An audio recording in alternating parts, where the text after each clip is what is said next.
The early morning sun filtered gently through the lace curtains of the modest bedroom Linda and Daniel shared.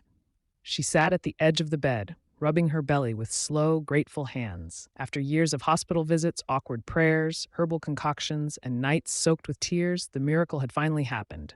She was pregnant. Without explanation, without any new treatment. Daniel walked in from the bathroom, his face unreadable. His smile had long since faded. He no longer kissed her belly or whispered dreams into her womb like before.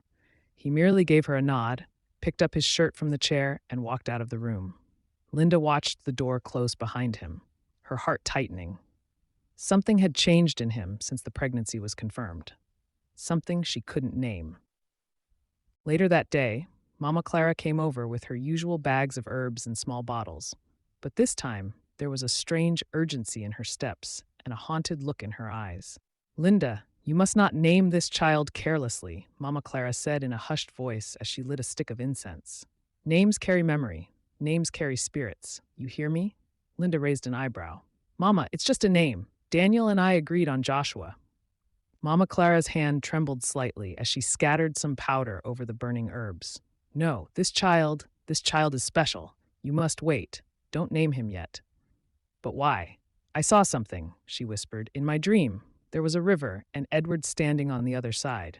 Her voice cracked. Linda stiffened. Edward was Daniel's elder brother. He had died in a tragic accident 9 months ago. His death had shaken the family to the core. "Edward is gone, Mama," Linda said softly. "May his soul rest in peace." Mama Clara's eyes were distant. Some souls don't rest when they leave things behind. Linda didn't know what to say. She watched as the old woman continued her chanting, pacing around the living room with her hands lifted. Weeks passed, and Linda's due date arrived. The pain came like a wave in the middle of the night. Daniel rushed her to the hospital, but he stayed quiet during the drive, barely making eye contact. At the hospital, Nurse Jane took over. "You're doing great, Linda. Just breathe. Breathe with me." The hours blurred until Linda let out a final, primal scream, and the cry of a newborn filled the room. Nurse Jane smiled, holding up the healthy baby boy. "He's perfect. Wait." Her smile vanished. She stared at the baby's face, her eyes widening. Her hands trembled. Then she screamed. The baby slipped from her shaking hands and was quickly caught by another nurse. But Jane crumpled to the ground, unconscious. Linda screamed, panic rising in her chest.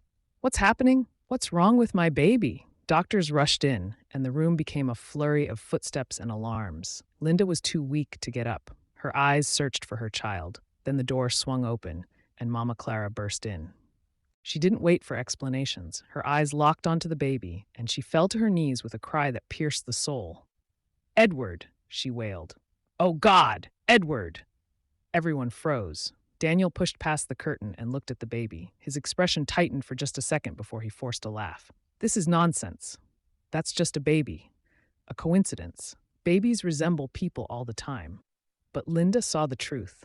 Her baby had the same eyes, the same mole beneath the right ear, the same dimple that Edward had when he smiled. Days passed. Linda tried to brush it off to listen to Daniel, but it was impossible. The baby never smiled at Daniel. He would cry whenever Daniel held him. But when Linda placed Edward's old clothes bare nearby, one she'd found in a forgotten drawer, the baby giggled and reached out. Then came the day she found an old photo album in Mama Clara's trunk. It was a picture of Edward at 6 months. The resemblance was terrifying. She clutched the photo and walked slowly to the nursery. Her baby was asleep, face peaceful. She kissed his forehead.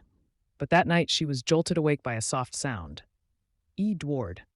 Her heart slammed in her chest. She sat up, frozen. Edward. It was coming from the nursery. She stood, her feet cold against the tiles, and crept toward the room. The hallway stretched like a tunnel. Her fingers trembled as she pushed the door open. The room was dim, bathed in the pale glow of the nightlight. Then she saw him, her baby, standing in the crib, not sitting, standing. His tiny hands gripped the crib railing. His eyes were wide open and glowing faintly in the dark. Linda gasped, covering her mouth. The baby turned his head slowly toward her. Then he whispered, in a voice too deep, too sure for a child, "Tell Daniel, I'm back." To be continued.